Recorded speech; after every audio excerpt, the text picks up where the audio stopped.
Olá, colegas, eu sou o Gerardo Lima, estamos aqui para mais um Unicast, o podcast dos oficiais de justiça. E hoje eu tenho aqui a honra e a alegria de receber um querido amigo, extremamente competente e que tem trazido vários ganhos para a categoria inteira dos oficiais de justiça. Ele é presidente do Sindicato dos Oficiais de Justiça de Santa Catarina, Fernando Amorim Coelho. Seja muito bem-vindo, meu amigo. Obrigado pela sua participação aqui. Boa tarde, Gerardo. Eu que agradeço o convite aqui, cumprimentando a todos os espectadores aqui do podcast. E a gente está aqui para conversar sobre a nossa categoria, que a gente está tanto tempo nessa luta aí como parceiros para engrandecimento da categoria, tanto nas nossas situações, na nossa aldeia, no nosso local, quanto a nível nacional.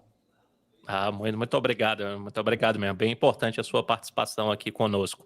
E aí você falou, né, que já está há tantos anos, e eu, né, já te conheço há bastante tempo, a gente sempre atuando em parceria, mas eu fiquei na dúvida, quanto tempo já como oficial de justiça, né, assim, quando é que você ingressou no TJSC? Eu ingressei no TJSC na virada de 2006 para 2007. Então, já são 17 anos como oficial de justiça do Tribunal de Justiça de Santa Catarina, aqui na comarca da capital, Florianópolis. Você sempre trabalhou na comarca da capital? Sempre. Eu sou natural aqui de Florianópolis, aqui, manezinho da ilha, e fiz o concurso, naquela época não era por região, era por comarca, e eu fiz o concurso logo que saí da faculdade, sendo chamado 3 anos depois. Então, entrei novo com 26 anos como oficial de justiça, e estamos até hoje. Muito bom. E assim, o que você pensou na época, quando você estava fazendo na faculdade, para decidir pelo cargo de oficial de justiça? O que te atraiu? Você já conhecia outros oficiais de justiça? Não, eu conhecia alguns, não tinha uma noção da realidade da carreira, mas quando eu terminei a faculdade, saiu um concurso para o Tribunal de Justiça, que tinha tanto cargo de técnico, que alguns é escrevente, mas aqui técnico judiciário, para o analista de nível superior, para analista administrativo e para oficial de justiça. Aí a minha ex-sogra, ela chegou para mim, olha, tem esse concurso tal. Aí eu olhei e disse, olha, se for para fazer, eu só faria para oficial de justiça. Assim, por quê? Porque é um cargo diferente. Essa ideia de um cargo extremamente repetitivo no dia a dia, que ele sai e vai para uma sala fechada, passa 7 horas dentro de uma sala fechada e volta para casa. Faz tudo igual no dia seguinte.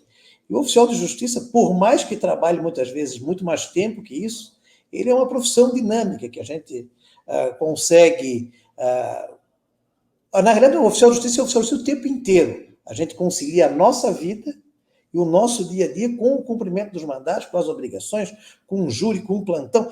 Então, ele é muito mais dinâmico. Então, sempre dentro do judiciário, dentro da faculdade, era um cargo que eu achava mais interessante. E acabei fazendo concurso.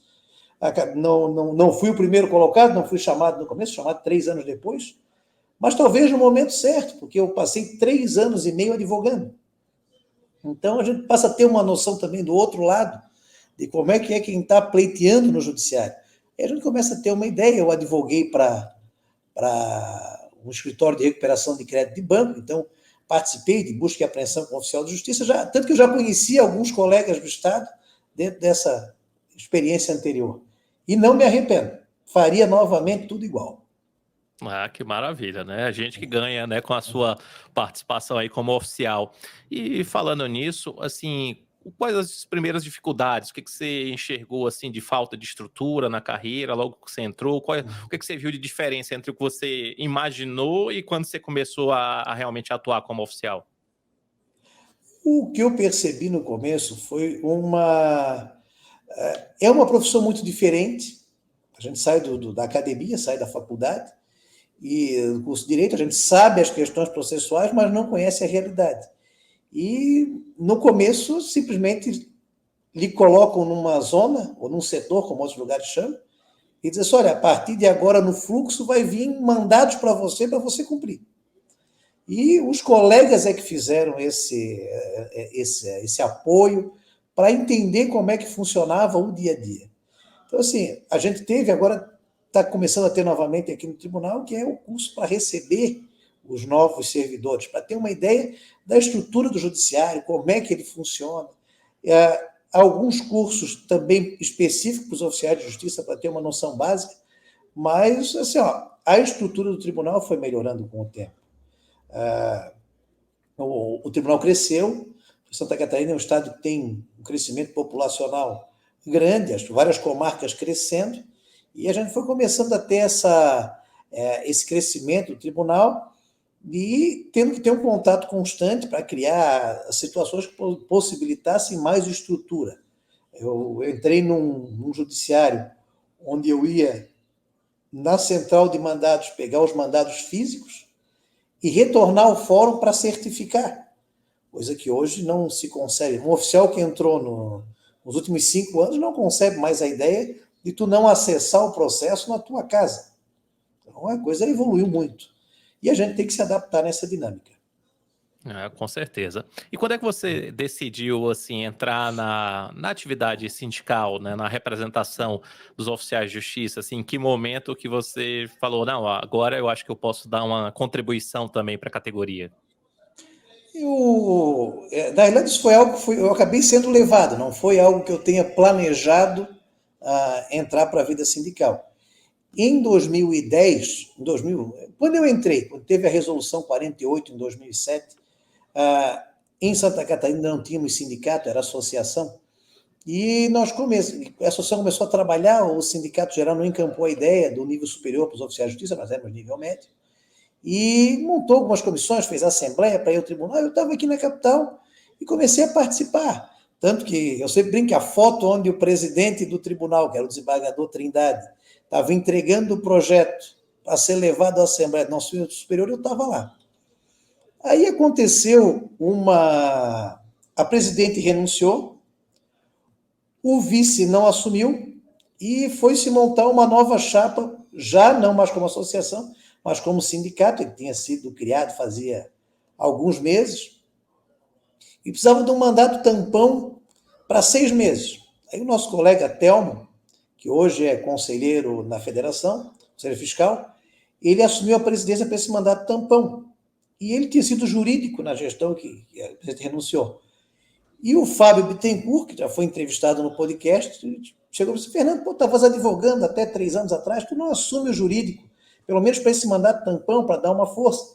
Tinha passado o nível superior, tinha aquela questão de ajuste de tabela, a gente ganha uma vantagem pessoal da diferença, mas essa vantagem começou congelada, e aí disse: posso ajudar. E aí a coisa foi indo. Depois o César Deschamps, que foi, inclusive, idealizador da primeira Federação Nacional de Oficiais de Justiça, assumiu para mais um mandato e pediu para eu continuar no jurídico. Nesse meio tempo, o vice dele renunciou, teve que reformular, e eu fiquei de vice praticamente 3 anos. E, naturalmente, ele acabou fazendo o correto, que é delegar funções para o vice, eu fui fazendo, e ele, quando se aposentou do tribunal, ele foi para o nosso núcleo dos aposentados e eu acabei assumindo. Mas, assim, foi algo que muita gente procura, eu não procurei. Só que, assim, eu acho extremamente relevante tu te disponibilizar para a categoria. É o que eu digo aqui, eu entrei num cargo que eu ganhava, na época, não me lembro quanto é que era no começo, mas acho que era 2.000 e poucos reais ali, em 2007, e isso multiplicou várias vezes o salário, com o trabalho de uma representação sindical, desde o tempo associativo ainda. Então, assim, eu acabei vendo como fundamental a participação. E a gente foi crescendo, e quando eu comecei ainda tinha uma federação se formando, depois a gente passou a ter uma federação sindical, a coisa foi crescendo e a gente participando para tentar melhorar. Já que eu não pretendo trocar de carreira, eu tenho que tornar nossa carreira melhor. E que bom, né? Assim, a gente contar com pessoas tão qualificadas assim, né? A gente tem que realmente parabenizar, porque sabemos bem que é um sacrifício, né? Um sacrifício pessoal grande estar envolvido em tantos projetos dos oficiais de justiça. E assim, sobre esse aspecto também, eu te pergunto assim, quais são os principais projetos hoje que vocês tocam aí no Sindojus Santa Catarina? Assim, o que tem chamado mais atenção? A gente tem algumas situações. A gente tem hoje a questão do plantão, que passou a ser regionalizado. Então, tem muita coisa sendo ajustada e a gente está trabalhando diretamente com o tribunal. Nós temos uma situação que nós tínhamos aqui um cargo, nós tínhamos o comissário de menores nos anos 2000, que foi extinto, que era um oficial da infância e juventude, que passou a fazer algumas vezes de comissário e os mandados das varas da infância, que nós fazíamos até 2010. Isso acabou. O cargo foi extinto, os cargos vagos transformados em oficial de justiça avaliador, os oficiais da infância aproveitados onde foi necessário, e fazer toda essa parte de transição, que tem situações que eles faziam, que tem que passar para o executivo. Então, bastante trabalho dentro desse projeto. Nós também temos a situação do percentual da gratificação de diligência, que a gente recebe aqui em Santa Catarina, que é como uma indenização de transporte, mas é vinculado a um percentual do salário, do vencimento base, e que com o ingresso, porque essa questão da gratificação de diligência é muito antiga, ela foi criada para quem estava atuando na vara da infância, fazenda, menores, fazenda e crime. Com o tempo, dos anos 70, que tinha oficiais vinculados às varas, criou-se as centrais de mandados. E os oficiais passaram a cumprir esses mesmos mandados, mas não como exclusividade. E passaram a ganhar gratificação de diligência. Só que veio, primeiramente, a assistência judiciária junto, e o juizado especial civil, que aqui em Santa Catarina, até 2012, se recolhia diligência. Tinha um entendimento aqui, foi levado ao CNJ, foi cortado. Então, entrou tudo isso dentro, nós entramos judicialmente, e a decisão no STJ foi de que a gratificação de diligência, por agora ser de maneira eclética, não se cumpre mais exclusivamente para uma vara, deveria cobrir todas as gratuidades. Só que que deveria ser ajustado conforme a necessidade, aí não interferia, porque o CNJ não interfere em valor, só que assim, continua sendo um percentual mínimo previsto em lei. Então, a gente está trabalhando, isso é uma situação bastante importante, e também questões de segurança, tal, são muitos projetos que a gente vem tocando dentro do Tribunal de Justiça, mas temos tido uma boa receptividade. Muitas vezes nós não temos, ele não acontece no tempo que nós queríamos que acontecesse, mas a gente tem uma abertura com o tribunal para tentar evoluir, fazer esses projetos fluírem e interferir nas decisões, porque, por exemplo, pega plantão, tem outras categorias que participam, então a gente consegue influir e trabalhar nisso aí. Mas é bastante coisa. Excelente. E assim, você já tocou em alguns momentos, né, da remuneração, só para a gente entender, porque tem muitas diferenças no âmbito federal, Sim. com cada um dos estados, mas para a gente entender como é que é a estrutura remuneratória dos oficiais de Santa Catarina, quais são as parcelas que compõem a remuneração? Hoje, aqui em Santa Catarina, nós temos a diferença do oficial de justiça que entrou antes da alteração para nível superior e dali para frente. Hoje, o oficial que entra, ele tem o vencimento, os triênios, o auxílio alimentação, a gratificação de risco de vida e a gratificação de diligência. Ela é composta por essas 5 verbas. Quem entrou anteriormente, meu caso, a gente tem a VPNI da Lei 500, que é que te garante uma equiparação salarial com o oficial que esteja na carreira correspondente a nível superior, correspondente à tua de nível médio. Então, a gente compõe essas 6 ou 5 verbas. Assim, hoje, a gente, lógico, a gente tem sempre tem espaço para melhoria, mas é o que compõe hoje a nossa remuneração. Nossas parcelas são essas. E você falou uma das parcelas aí que interessa muito para a gente no âmbito federal e interessa também para vários outros estados que ainda não conquistaram, é a gratificação de risco, né? É bem importante. Isso já tem muitos anos ou foi mais recente? Não, essa foi conquistada judicialmente. Pessoal, o nosso Estatuto dos Servidores prevê que e ele é bem claro, ele é de 85, ele é bem claro dizendo que caberia uma gratificação de periculosidade, insalubridade ou atividade com risco de vida. E aí não fui eu que construí essa história, porque isso aí veio de 1994. Na época, o desembargador Aloysio Gonçalves era presidente do Tribunal de Justiça de Santa Catarina, o César era dirigente do Sindicato Geral e da Associação dos Oficiais de Justiça, e eles foram atrás, e foi deferido que seria deferido no percentual de 10% a gratificação de risco de vida aos oficiais de justiça, lá atrás, conforme a possibilidade orçamentária para analisar para o ano seguinte. Isso foi se postergando, e de 94 a 2000 não tinha sido implementado, que não entrava no plano plurianual. Aí se ingressou com uma ação que, se o tribunal reconhecia que era uma atividade de risco, que seria no percentual mínimo, não cabia ele esperar o orçamento, ele tinha que pagar. Aí se entrou com essa ação durou anos, e em 2012 ela teve trânsito em julgado no STJ. Com um problema, ela pagou um percentual de 10%, mas ela foi trabalhada toda para o oficial de justiça de nível médio. Quando foi implementado, já havia o nível superior, mas com a previsão dentro do 7A da tabela. Então, hoje nós ganhamos, lógico que ela é 10% porque é do 7A, mas ela é 5,90% do nível superior. Então, a gente está nessa briga com o tribunal.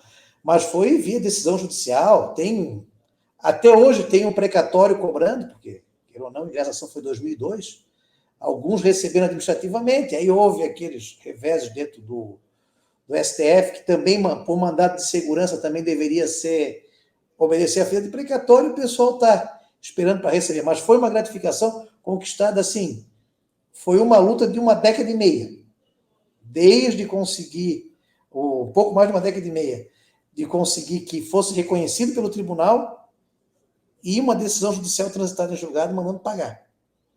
E ainda tem essa situação que a gente está brigando dentro do tribunal para o ajuste dela para o nível superior. É o que o pessoal que entrou depois do nível superior fala. Eu ganho uma gratificação que era para ser por decisão judicial 10%, mas eu não ganho 10% do meu salário.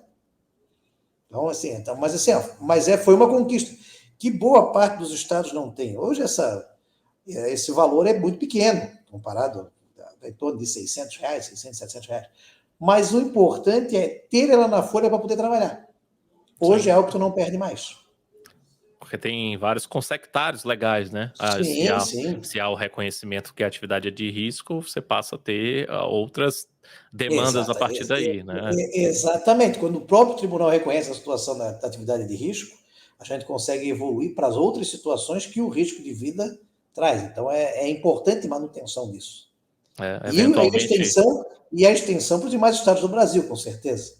Claro, eventualmente até uma aposentadoria diferenciada pela atividade de risco, né? Da mesma forma que os policiais têm, enfim, tem vários consectários. Essa luta aí é fundamental, né? Assim, levar até o fim, né? Porque já tem 15 anos brigando, mas continua, né?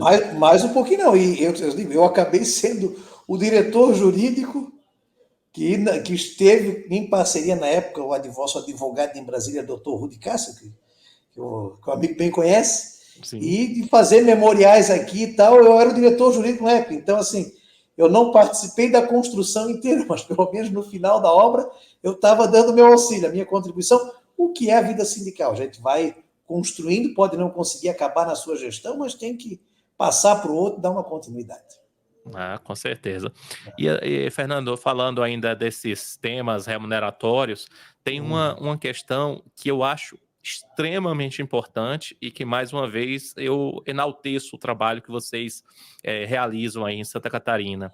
No âmbito federal, aqui na nossa experiência, por exemplo, dentro do TJDFT, todo mundo se queixa da situação de vários oficiais saem, né, assim, por motivo de doença ou eventualmente passou em outro concurso, ou mesmo os afastamentos normais ali de férias, e não há uma reposição, né, de quem está desempenhando a função desse oficial que foi afastado.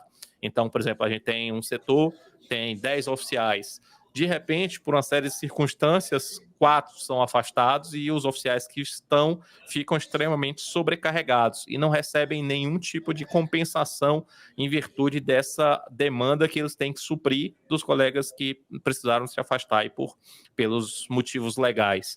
E aí eu verifiquei que dentro do estado de Santa Catarina vocês conseguiram uma gratificação de substituição. Então, o colega que está pegando os mandados que seriam correspondentes ao colega que está afastado vão ter uma compensação financeira em virtude disso. É isso mesmo? Como é que funciona essa gratificação de substituição? Sim, aqui em Santa Catarina já é algo, quando eu entrei já existia, foi trabalhado no tempo de associação. E como é que funciona? Existe sempre essa situação, e eu já tive em vários congressos nacionais, que uma das grandes situações é essa, a defasagem e o acúmulo de serviços sem uma retribuição. Aqui em Santa Catarina nós temos essa gratificação de diligência, que é prevista em lei, se eu não me engano, no Código de Divisão e Organização Judiciária, e que prevê o pagamento de substituição no percentual de 1/3 da remuneração do substituído. Então, assim, logicamente, quando tu pega alguém em final de carreira, a substituição é maior. E também 1/3 a mais na gratificação de diligência. Isso implica hoje em quase R$ 1.000 a mais para custeio das diligências gratuitas. Então, não. Lógico que alguns dizem que não é o ideal, porque se o meu setor, se a minha zona pega 140, eu vou pegar 280 e vou ganhar só 1/3, lógico. Quem não gostaria de ganhar o dobro? Mas a realidade não está sendo essa no resto do país, e pelo menos existe esse pagamento do trabalho extraordinário. Isso, inclusive, não só nos afastamentos legais, mas quando existe cargo vago. Que aí tu não ganha sobre vencimento, tu ganha sobre o oficial que está ingressando, que seria o 10A da carreira, e tu recebe 1/3 do 10A. É bem menos dinheiro do que no final da carreira, mas tu também... Então, o que acontece? O tribunal passa a ter interesse na reposição de cargo, porque ele também já está pagando 1/3 de um oficial para alguém substituir que está sobrecarregado. Então, começa a ter esse giro. É algo muito importante. Isso, é o que eu vejo, que boa parte dos estados tem essa situação, que vem trabalho, mas não tem uma contrapartida do tribunal. Isso é muito cruel. Isso aí é algo que tem que se desenvolver. Geralmente só ganha gratificação para substituir quem ocupa cargo em comissão. E o nosso aqui prevê que os cargos em comissão ganham e o oficial de justiça quando se afasta. E antigamente também tinha o escrivão quando era de carreira, mas agora já é chefia de cartório. Esse precedente aí é sensacional, assim, importantíssimo e extremamente justo, porque o oficial de justiça ele fica sujeito a diversos fatores para ele ter uma carga excessiva de trabalho. Então, quem é que vai adivinhar? Um colega adoeceu, outro colega adoeceu, a outra com a licença por alguma situação específica ali, ou às vezes está, sei lá, uma licença capacitação ou qualquer outra situação, uma licença gestante, e aí o oficial está ali sobrecarregado no setor, e, assim, ele precisa pelo menos ter essa compensação, né? E aqui se trabalha mais ou menos para que tu não libere mais que 50% da comarca. Ou seja, já tem 4 oficiais. Não, então vamos organizar para sair 2. Por quê? Porque tu fica 2 afastados e 2 recebendo substituição. Então tu só dobra o mandato. Lógico que é bastante serviço, tem acúmulo, óbvio. Não que seja uma facilidade, mas chegamos num ponto onde a pessoa vai ter uma retribuição financeira e muitas vezes, eu substituí agora no mês de outubro, porque aqui nós não somos liberados, que a lei estadual prevê que para dirigente sindical ser liberado tem que ter 1.000 filiados. Nós não temos 1.000 oficiais, não tem como. E eu estava substituindo. E substituí. Foi uma semana de folga de plantão, tirou um colega, na mesma zona que a minha, me dobrou a quantidade de mandados, mas eu já estou ali na rua. Então, esse aqui é um incentivo e um respeito ao oficial que vai assumir uma demanda de trabalho acima, e muitas vezes acima da sua capacidade laborativa. Ele vai acumular mandado, ele vai trabalhar fora do horário. Isso merece ser remunerado, sem dúvida nenhuma. Tá certíssimo.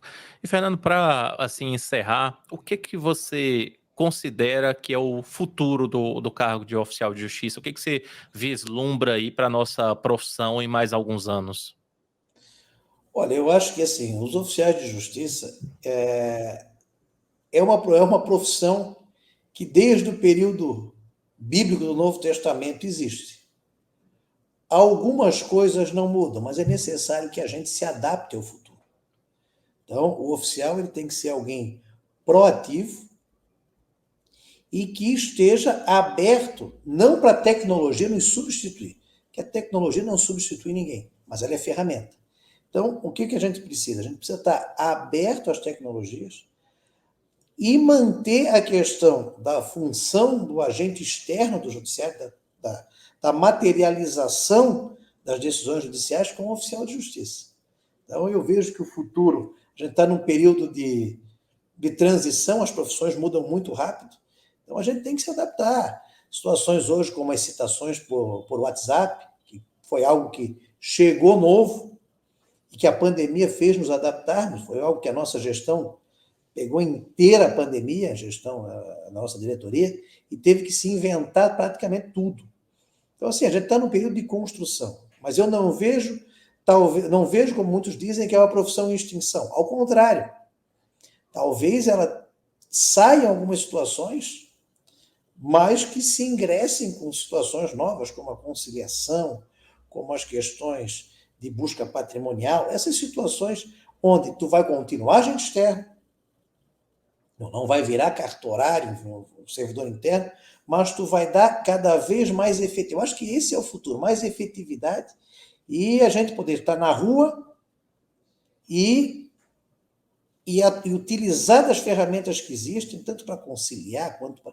E adquirir essas atribuições, mas de forma controlada e sem perder a essência do oficial, que é quem? Quem sai para materializar a justiça nas ruas. É o longa-manos da justiça, o longa-manos do juiz que vai tornar real o direito da parte.